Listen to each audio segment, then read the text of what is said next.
오늘 우리는 이런 이야기로 시작합니다. 자존감이 바닥입니다. 이 짧은 말 안에는 수많은 감정이 들어 있습니다. 좌절, 무력감, 슬픔, 분노, 그리고 깊은 외로움까지. 어쩌면 지금 이 영상을 듣고 계신 분들 중에도 나는 왜 이렇게 소심할까, 왜 이렇게 부족할까 하고 스스로를 탓하는 분이 계실 겁니다.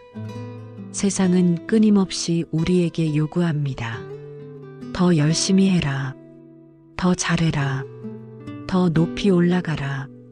그러다 보니 나 자신이 그 기준에 닿지 못하면 마치 무가치한 존재처럼 느껴집니다. 불교는 이 문제를 조금 다르게 바라봅니다. 자존감이란 단지 내가 나를 어떻게 평가하는가의 문제가 아닙니다. 그보다 더 깊이 나라는 존재 자체에 대한 집착과 오해에서 비롯된 문제라고 말합니다. 부처님께서는 무아를 말씀하셨습니다.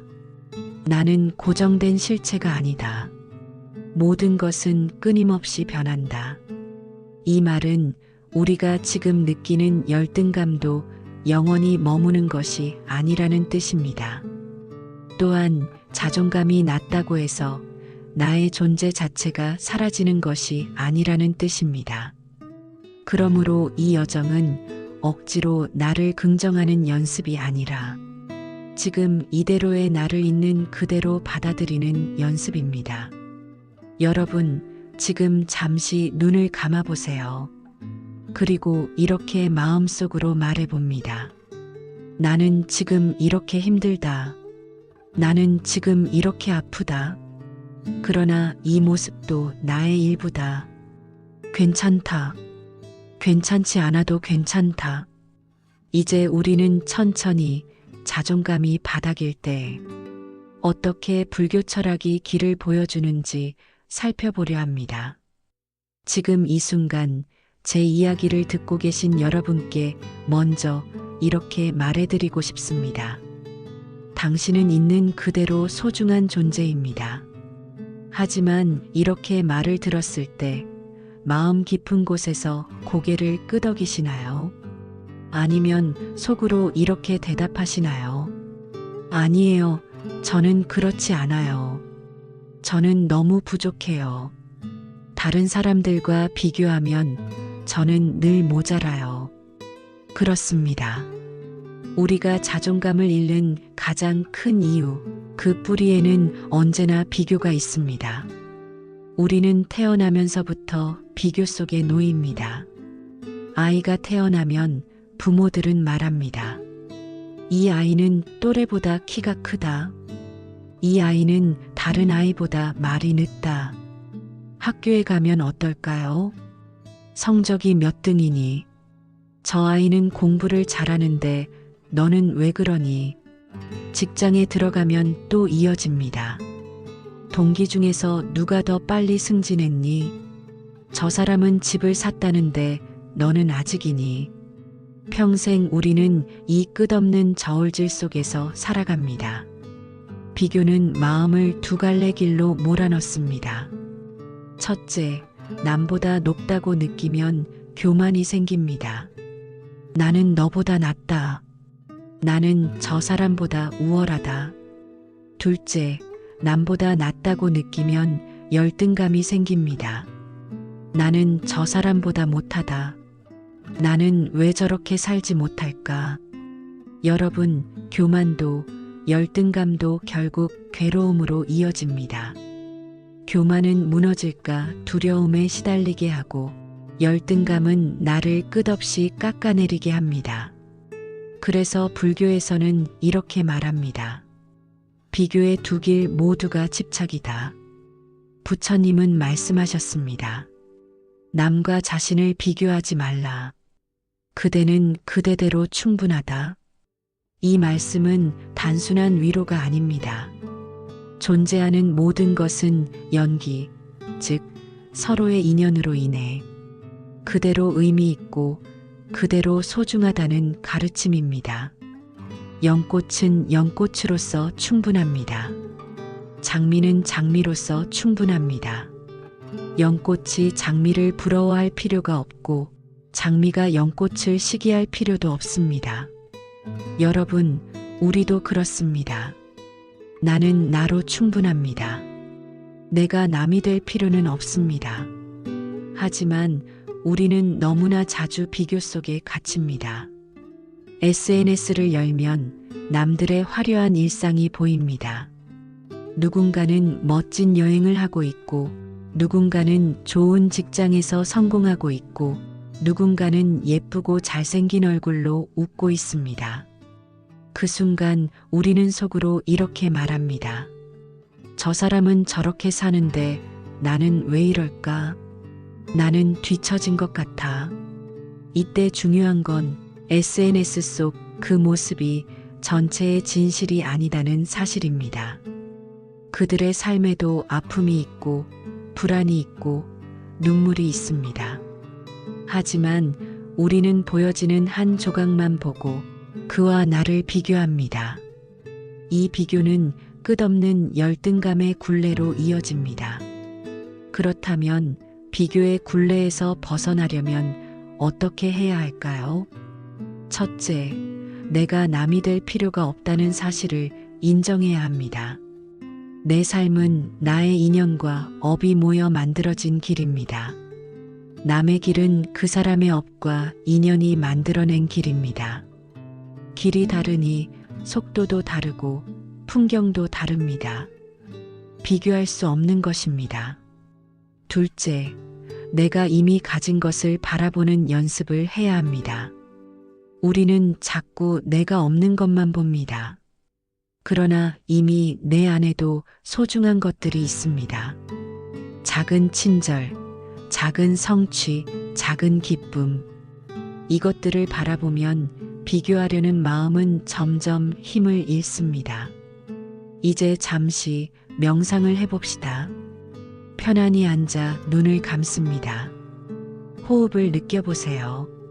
숨을 들이마시며 속으로 말합니다. 나는 나다. 숨을 내쉬며 속으로 말합니다. 나는 남이 아니다. 한 번 더 깊이 들이마십니다. 나는 나다. 천천히 내쉽니다. 나는 남이 아니다. 이 호흡을 몇 차례 반복해 봅니다. 비교의 마음이 올라오면 그냥 바라봅니다. 아, 지금 내 마음이 비교하고 있구나. 그리고 다시 호흡으로 돌아갑니다. 여러분, 다시 한번 연꽃과 장미를 떠올려 봅시다. 연꽃은 진흙 속에서 피어납니다. 장미는 햇살 가득한 정원에서 피어납니다. 둘 다 아름답지만 그 길은 다릅니다. 만약 연꽃이 장미를 부러워하며 말한다면 어떨까요? 나는 왜 정원에서 피지 못할까? 만약 장미가 연꽃을 질투하며 말한다면 어떨까요? 나는 왜 연못 위에서 피지 못할까? 그 순간 그 꽃들은 자신의 아름다움을 잃습니다. 그러나 자기 자리에서 피어날 때 비로소 가장 빛나게 됩니다. 우리도 그렇습니다. 비교를 내려놓을 때 우리는 자기 자리에서 가장 아름답게 빛날 수 있습니다. 여러분, 자존감이 바닥일 때 그 뿌리를 잘 살펴보면 그곳에는 언제나 비교심이 자리 잡고 있습니다. 비교는 나를 남과 같게 만들지도 더 낫게 만들지도 않습니다. 그저 나를 괴롭게 할 뿐입니다. 그러므로 오늘 이 시간을 이렇게 마무리해 봅시다. 숨을 들이마시며 속으로 말합니다. 나는 충분하다. 숨을 내쉬며 속으로 말합니다. 나는 비교할 필요가 없다. 그렇습니다. 여러분은 이미 있는 그대로 충분합니다.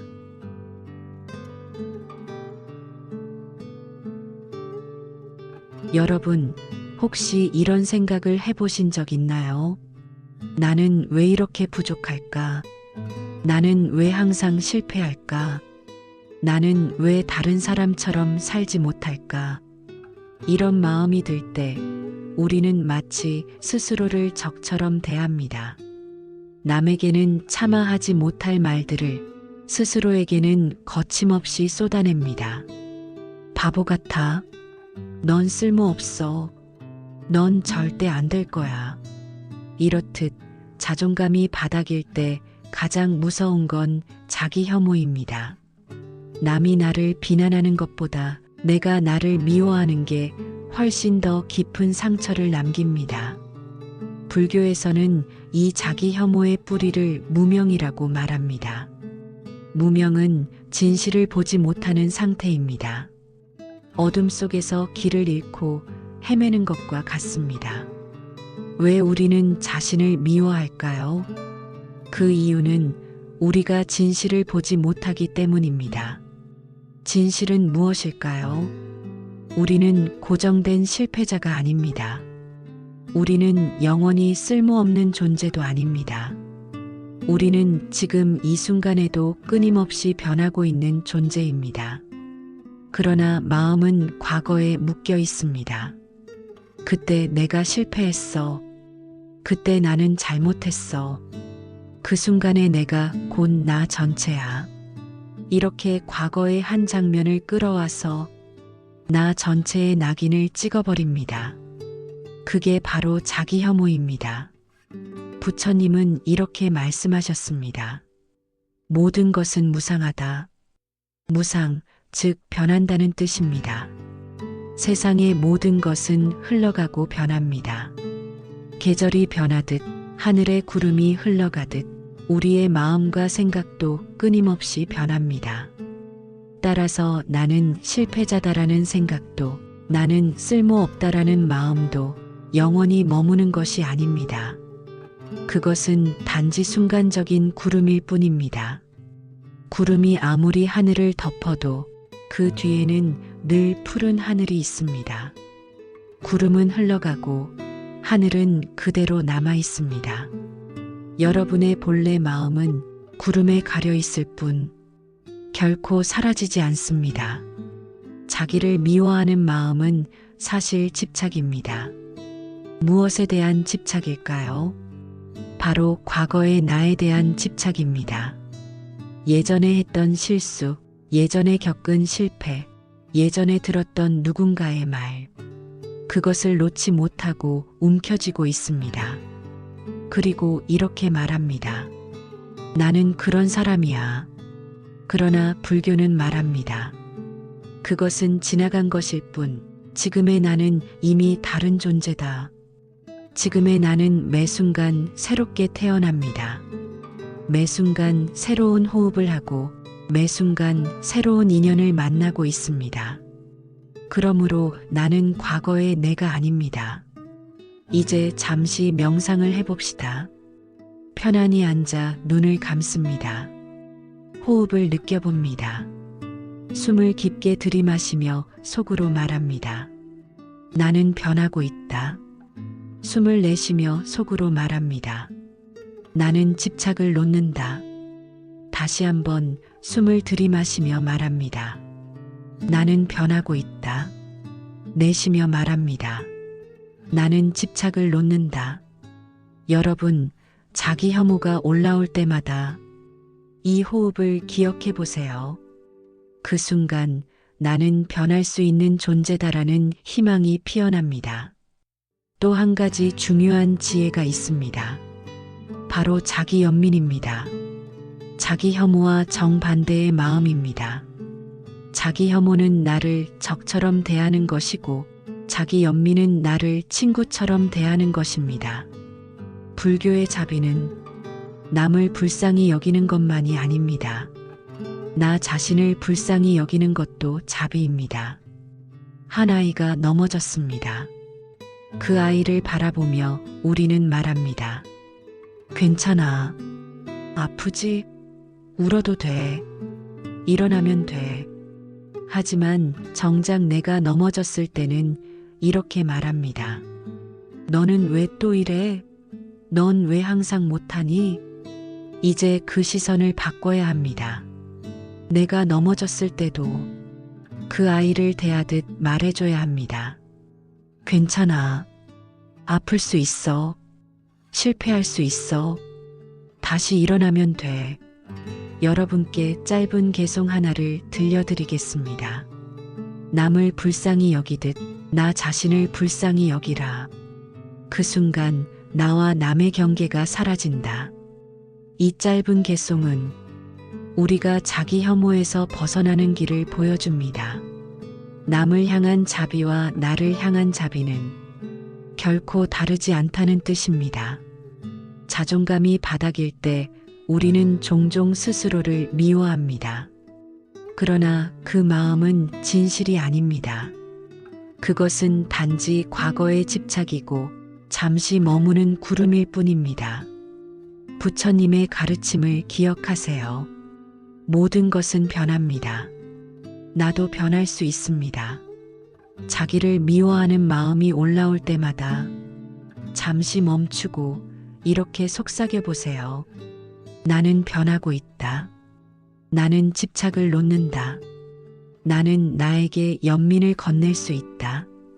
여러분은 이미 그 자체로 소중합니다.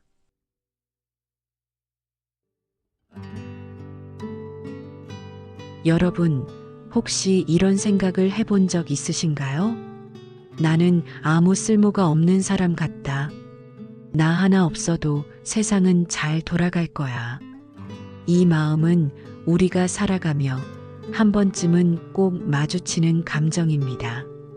특히 일이 뜻대로 풀리지 않을 때, 누군가와 비교했을 때, 혹은 인정받지 못할 때, 우리는 쉽게 스스로를 무가치한 존재로 느끼곤 합니다. 불교에서는 이 무가치감이 어디서 오는지 그 근원을 밝히고 있습니다. 그 뿌리는 바로 비교와 집착입니다. 우리는 항상 남과 나를 비교합니다. 저 사람은 더 성공했는데 나는 왜 이럴까? 다른 사람들은 사랑받는데 나는 왜 혼자일까?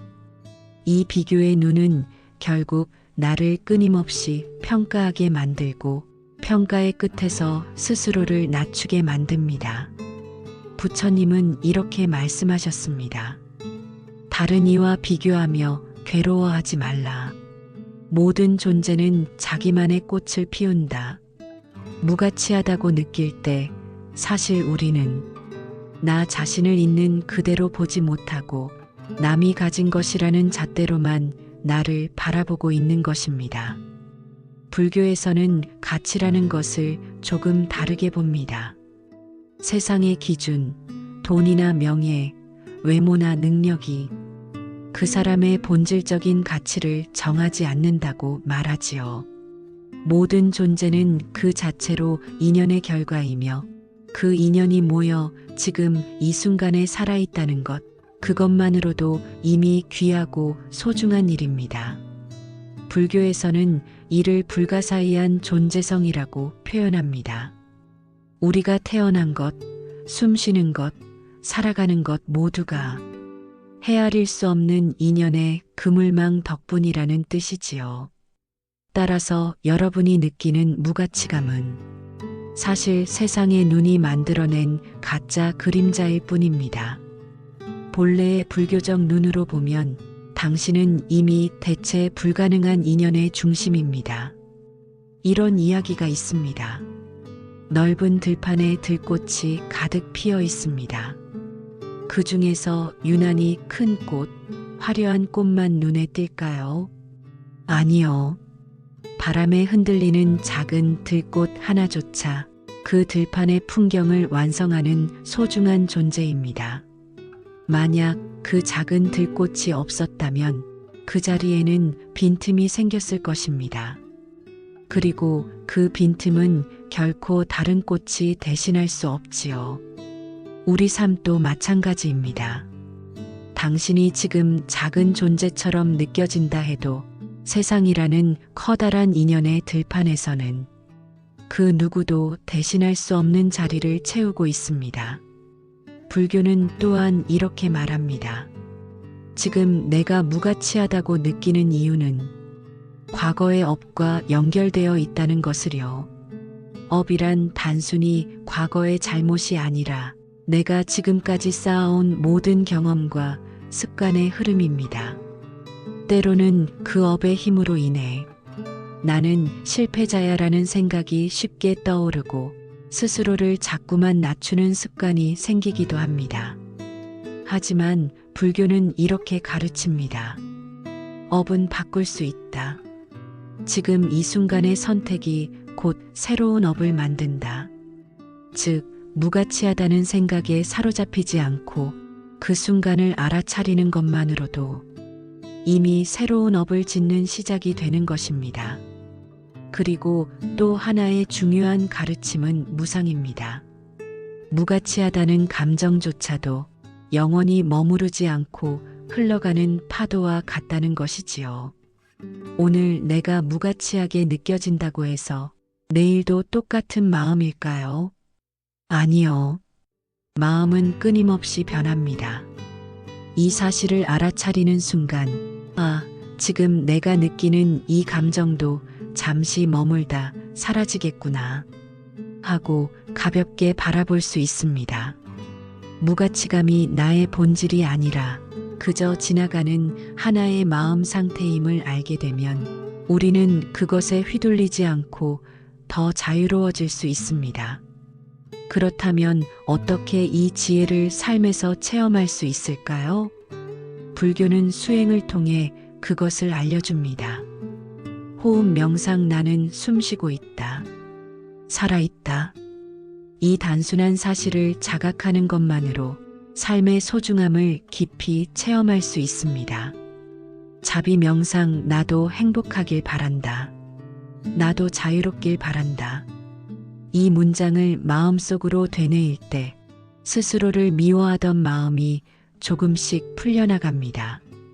연기 관찰 오늘 내가 마시는 물 한 잔에도 수많은 사람과 자연의 인연이 담겨 있습니다.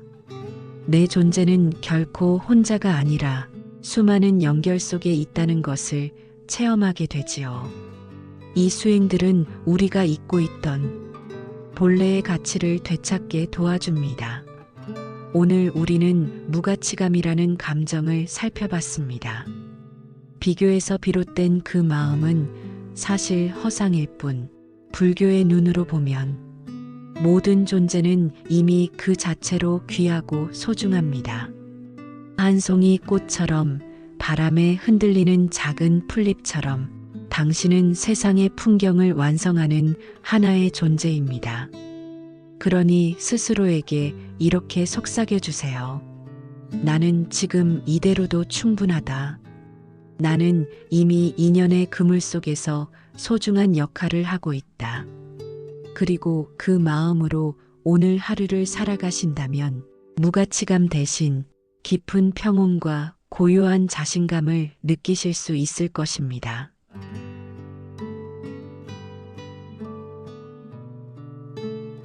여러분, 혹시 이런 생각을 해보신 적 있나요? 나는 왜 그렇게밖에 못했을까? 그때 그 말을 하지 말았어야 했는데, 내가 너무 부족해서 일이 이렇게 된 거야. 우리는 종종 과거의 한 장면을 떠올리며 자책합니다.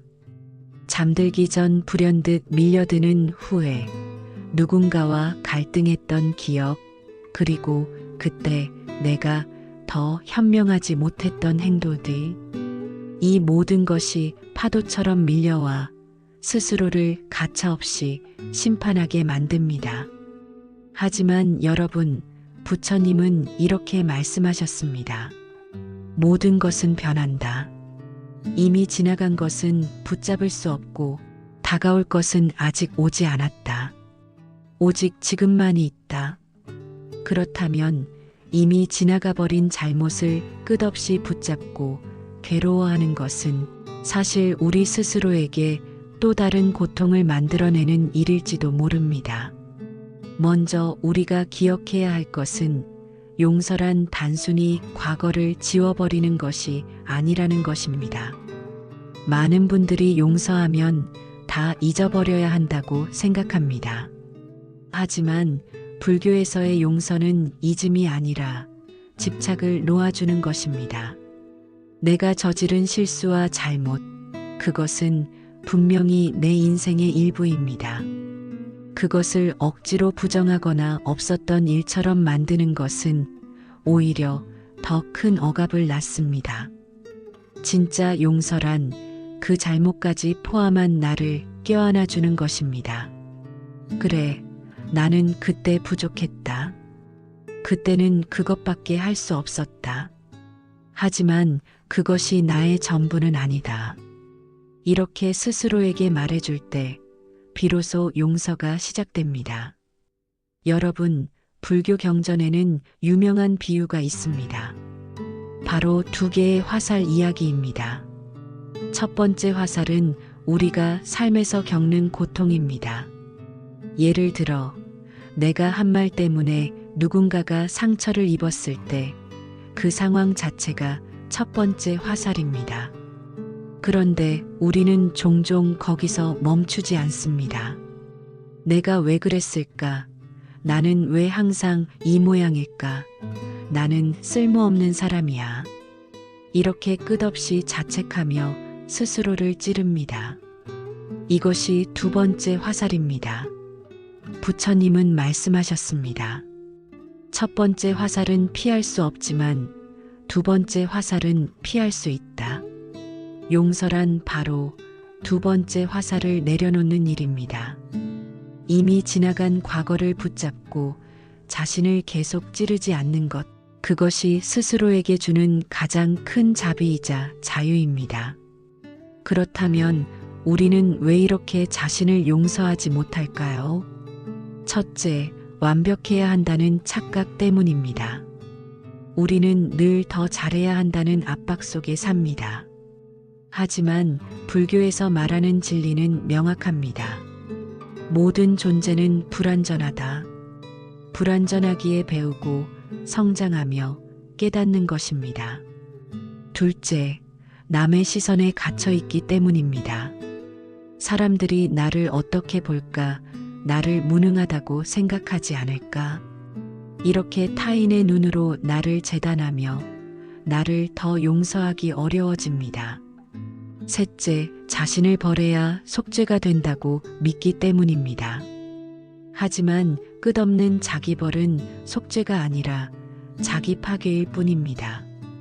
불교에서 진정한 속죄란 과거를 인정하고 그 경험으로 더 나은 길을 선택하는 것입니다. 여러분, 스스로를 용서하는데 가장 도움이 되는 불교 수행 중 하나는 자비관입니다. 보통 자비관은 다른 존재에게 자비를 보내는 수행으로 알려져 있지만 무엇보다 중요한 것은 자신에게 먼저 자비를 보내는 것입니다.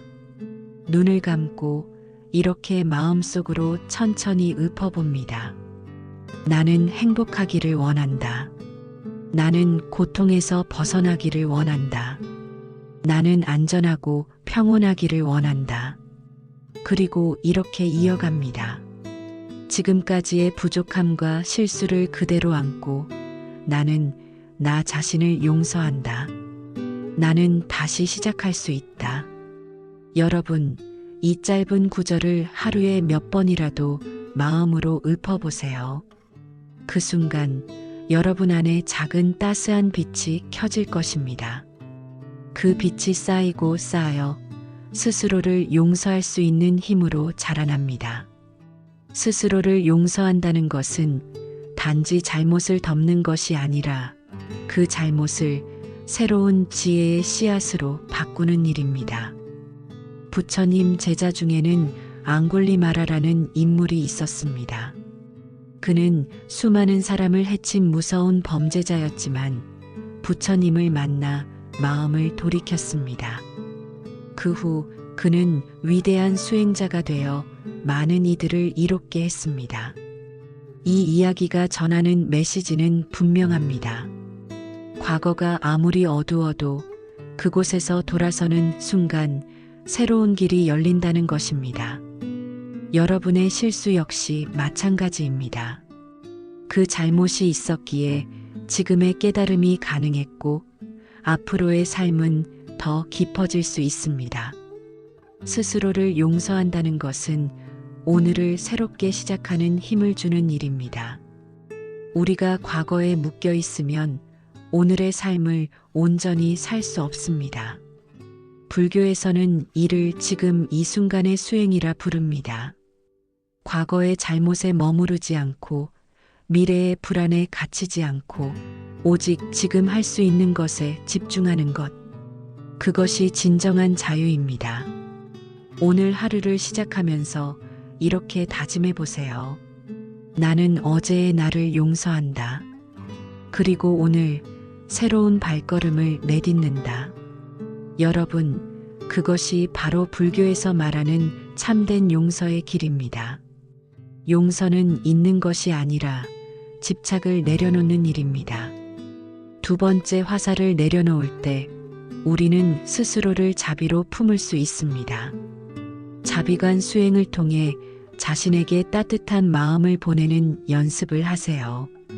실수를 지혜의 씨앗으로 바꾸고 오늘을 새롭게 시작하는 힘을 기르세요. 마음 깊이 이렇게 속삭여 보세요. 나는 나를 용서합니다. 나는 나를 사랑합니다. 그 순간 여러분의 마음은 조금 더 가벼워질 것입니다. 그리고 그 길 위에서 여러분은 부처님이 말씀하신 참된 자유를 만나게 될 것입니다.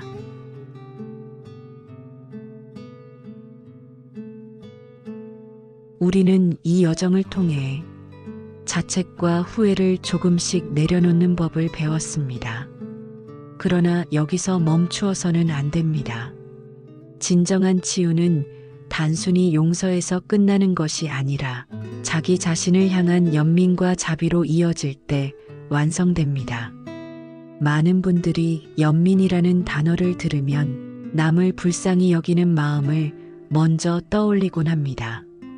하지만 불교에서 말하는 연민은 조금 다릅니다. 연민이란 고통받는 존재를 보고 그 고통이 사라지기를 바라는 마음입니다. 그 대상이 남일 수도 있고 바로 나 자신일 수도 있습니다. 그렇다면 자기 연민이란 내가 겪고 있는 고통을 인정하고 그 고통에서 벗어나기를 진심으로 바라는 마음입니다. 여러분은 혹시 이런 경험이 있으신가요?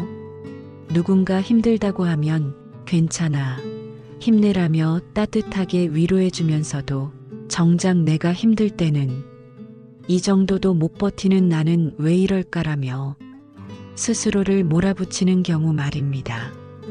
참 아이러니하지요. 남에겐 자비롭고 나에게는 가혹합니다. 그 이유는 우리가 자란 환경 속에서 자신을 사랑하는 건 이기적이다라는 잘못된 믿음을 배웠기 때문입니다. 또 경쟁과 비교 속에서 살아온 사회가 내가 더 잘해야 가치가 있다라는 조건부 사랑을 주입했기 때문입니다. 하지만 부처님은 분명히 말씀하셨습니다. 자신을 사랑할 줄 모르는 자, 남을 진정으로 사랑할 수 없다. 즉, 자기 연민은 단순한 위로나 자기 합리화가 아니라 타인을 진정으로 사랑할 수 있는 첫 번째 토대입니다. 그렇다면 우리는 어떻게 자기 연민을 기를 수 있을까요? 불교에서는 세 가지 중요한 단계를 알려줍니다. 첫 번째는 내 고통을 부정하지 않는 것입니다. 우리는 종종 이렇게 말합니다. 이 정도는 힘든 것도 아니야. 다른 사람들에 비하면 아무것도 아니지. 하지만 그 순간 내 고통은 더 깊은 어둠 속으로 숨어버립니다. 연민은 숨겨진 고통이 아니라 있는 그대로 마주한 고통에서 시작됩니다. 그러니 이렇게 말해보세요. 나는 지금 힘들다. 그 사실을 부정하지 않겠다. 두 번째는 나에게 따뜻한 말을 건네는 것입니다. 여러분, 혹시 아픈 친구에게 이렇게 말한 적 있으신가요? 왜 이렇게 약하니 정신 차려. 아마 거의 없을 겁니다. 그런데 우리는 나 자신에게 그런 말을 너무 자주 합니다. 자기 연민은 거창한 것이 아닙니다. 단지 내 안에 또 다른 친구를 하나 만들어주는 겁니다. 그 친구가 말합니다. 괜찮아. 너 지금 많이 힘들지. 그럴 수 있어. 내 잘못이 아니야. 나는 내 편이야. 이 짧은 말 한마디가 마음을 얼마나 부드럽게 녹이는지 모릅니다. 세 번째는 자비 수행입니다. 연민은 고통이 사라지기를 바라는 마음이고, 자비는 그 고통을 덜어주기 위해 행동하는 마음입니다. 즉, 자기 연민이 시작점이라면 자비는 그것을 더 넓히는 실천입니다. 명상 중에 이런 개송을 외워보세요. 나의 고통이 사라지기를, 나의 마음이 평화롭기를, 나의 삶이 지혜로 밝아지기를. 그 다음에는 그 마음을 조금 확장합니다. 나와 같은 고통을 겪는 모든 이들이 평화롭기를, 모든 존재가 행복하기를. 이렇게 연민은 자기 자신에서 시작해 차츰 타인과 세상으로 넓어져 갑니다. 여러분, 자기 연민은 단순히 마음이 편안해지는 수준을 넘어서 삶 전체를 바꾸는 힘을 가지고 있습니다. 예를 들어볼까요? 예전에는 작은 실패에도 나는 역시 안 되라며 주저앉았다면 자기 연민은 이렇게 속삭입니다. 괜찮아. 다시 해보면 돼. 실패는 내 가치를 결정하지 않아. 예전에는 누군가에게 상처를 받으면 내가 못나서 그렇지라며 자책했다면 자기 연민은 이렇게 말합니다. 상처는 상대의 문제일 수도 있어. 너는 그만큼 소중한 존재야. 예전에는 혼자라는 사실이 두려웠다면 자기 연민은 말합니다. 너는 혼자가 아니야. 내 안에 너를 지켜주는 마음이 있어. 부처님께서는 수많은 제자들에게 먼저 자신을 이롭게 하고 그 다음 남을 이롭게 하라고 가르치셨습니다. 이는 이기적인 마음이 아니라 나를 먼저 돌봐야 남을 제대로 돌볼 수 있다는 깊은 지혜입니다. 예를 들어 산소 마스크를 먼저 내가 착용해야 옆 사람을 도울 수 있는 것과 같습니다. 자기 연민은 나만을 위한 것이 아닙니다. 그것은 세상 전체를 위한 첫걸음입니다. 여러분, 지금 눈을 감고 조용히 따라 해보세요. 호흡에 집중하면서 마음속으로 이런 문구를 되뇌어 봅니다.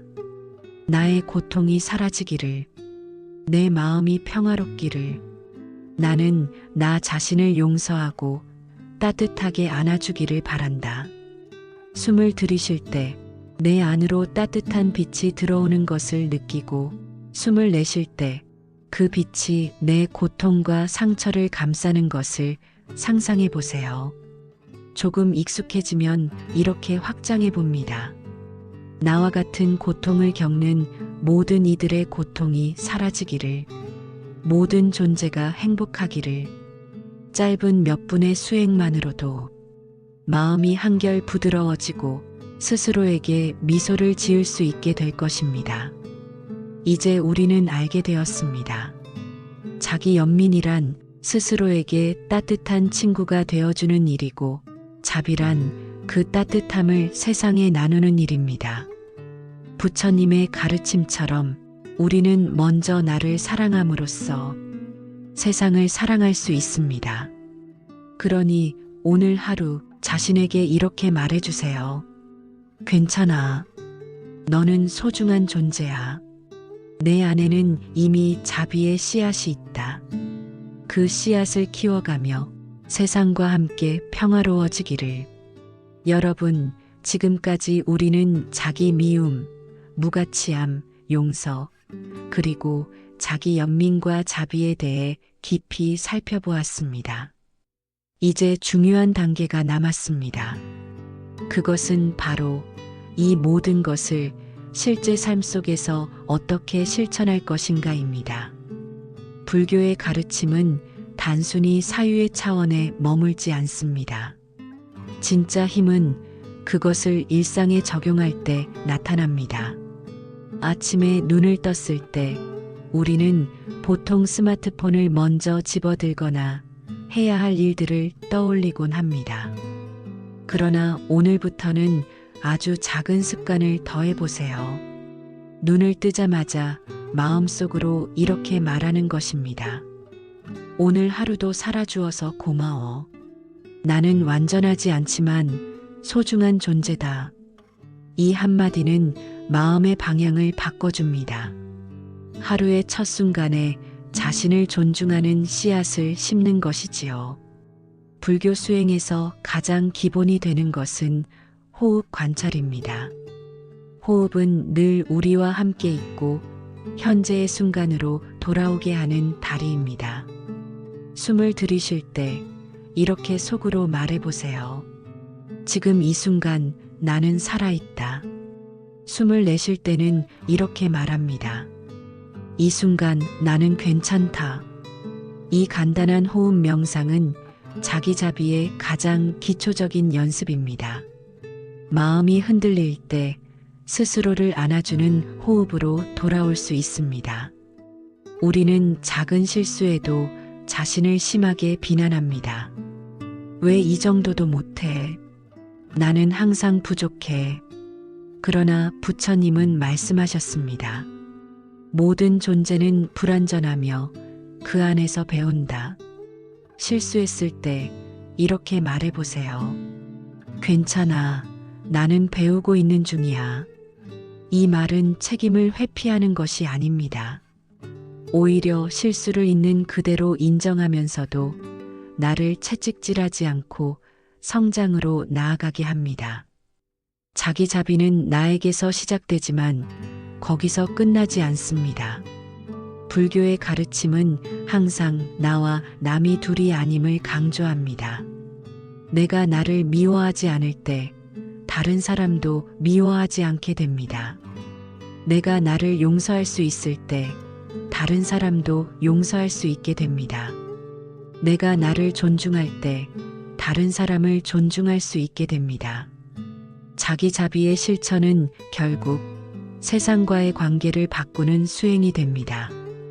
하루를 마무리하며 오늘도 살아낸 나에게 따뜻한 말을 건네보세요. 오늘도 수고했어. 완벽하지 않아도 괜찮아. 나는 나를 사랑하고 나를 용서한다. 이렇게 자기 자비의 말을 반복하면 뇌와 마음이 점점 새로운 습관을 익혀갑니다. 마치 돌에 물방울이 떨어져 시간이 지나면 깊은 자국을 남기듯 자비의 말은 결국 우리 마음속에 길을 냅니다. 자기 자비는 특별한 사람이 하는 수행이 아닙니다. 위대한 스승이나 성인이 되어야 가능한 것도 아닙니다. 그저 아침에 눈을 뜨며 자신에게 고마워라고 말하는 작은 습관, 실수했을 때 나는 배우는 중이야라고 인정하는 태도, 밤에 잠들기 전에 자신에게 오늘도 잘했어라고 말해주는 마음. 이런 작은 실천들이 쌓여 마침내 우리 삶 전체를 자비로 바꾸어 갑니다. 부처님은 말씀하셨습니다. 스스로를 이롭게 하지 못하는 자, 어찌 남을 이롭게 하리요. 먼저 자신을 자비로 감싸라. 그리하면 세상이 변하리라. 여러분, 이제 자기 자비의 수행을 일상에서 시작해 보세요. 작은 한 걸음이 결국 큰 깨달음으로 이어질 것입니다.